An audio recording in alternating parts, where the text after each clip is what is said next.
Hello YouTube, in this video I'm going to be talking about the ending of Amazon's new series, The Man in the High Castle. This video will include some spoilers from the show, so if you have not finished or haven't seen the show, I would highly recommend leaving before we get into the details. Now if you have seen the show, there's a likelihood that the ending of Season 1 has left you with some lingering questions about the series. Where exactly do the films come from?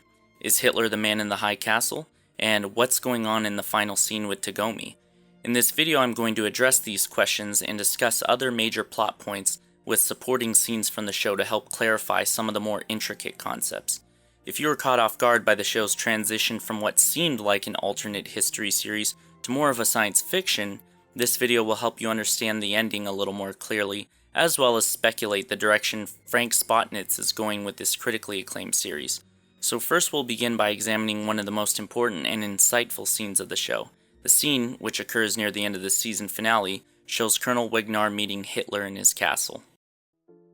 So unfortunately, I had to remove this clip due to Amazon's strict copyright policy on YouTube, but this scene is from the final episode when Rudolph is about to assassinate Hitler. Rudolph is confused by the footage which shows the Germans losing World War II. After their discussion about fate and destiny, the viewer is caught off guard by Hitler's assertion that destiny lies in the hands of few men. Now I believe this line was intentional and crafted in a way that is supposed to make the viewer question the films and Hitler's implication that a few people control destiny. So to further understand what Hitler might have been implying, we have to take a look at our prior exposures to the films in the show. Similar to our first exposure to the films in the show, Hitler is watching a film from what is seemingly an alternate reality, where the Allies win the war. As we saw, he tells Colonel Wignar that it is what might have been. So what does he mean by this? While the viewer is first led to believe that the films are propaganda, further exposure to the films throughout the show demonstrate that the films might actually be from other realities. The reason I say other realities is because the films don't just show the Allies winning the war. In episode 9, we see a film that depicts the Nazis bombing San Francisco and Frank being executed by Joe.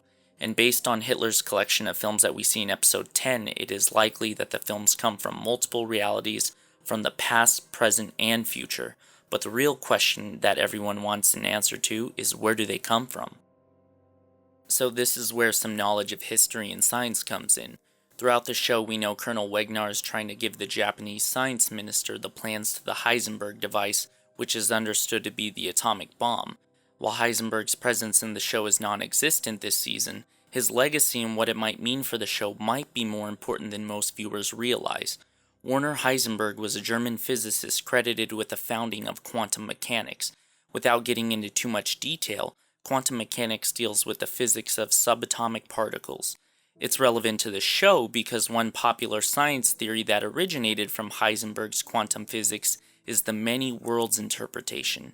Similar to Heisenberg's Copenhagen interpretation, the MWI was a theory that parallel universes might exist alongside our own.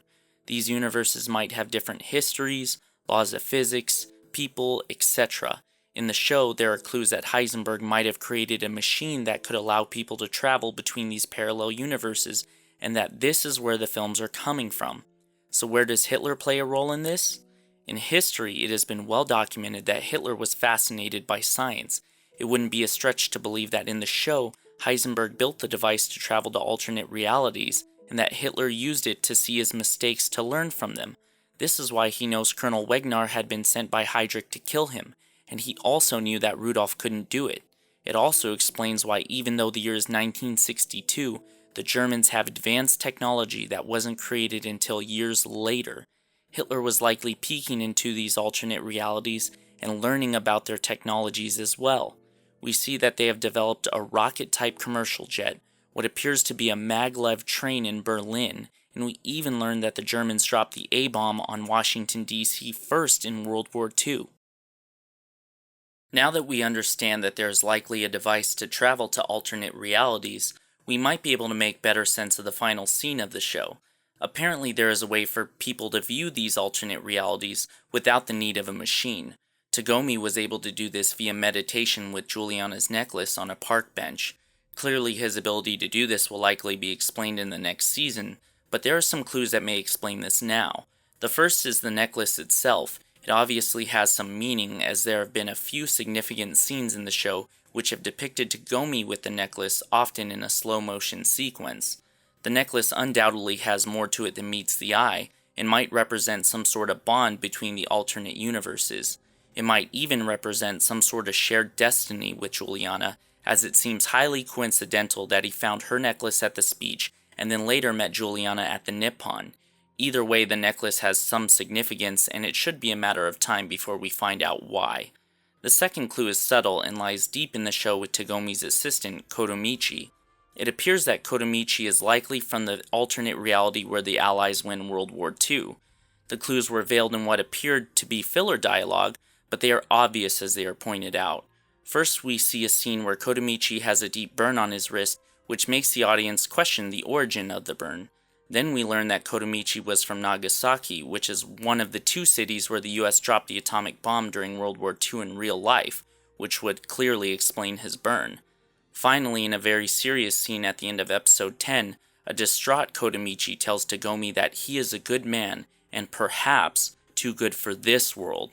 He also tells him to not give up on meditating and continue to have faith. If Kotomichi is indeed a reality traveler, it sets the stage for more travelers to make appearances in the show who may have important information from alternate realities. It could even explain the mysteriousness of Juliana's sighting of her sister Trudy in the market after she was dead. Two questions that will likely be answered in the show is, what do these people know, and how did they travel there?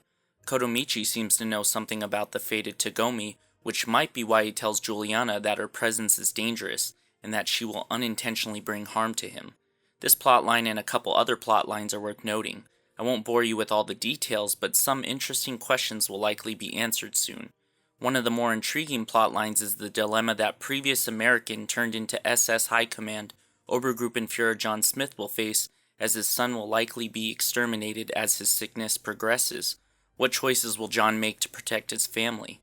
Also, what is the significance of the plotline with Frank, the antique store owner, and the Japanese highborn man?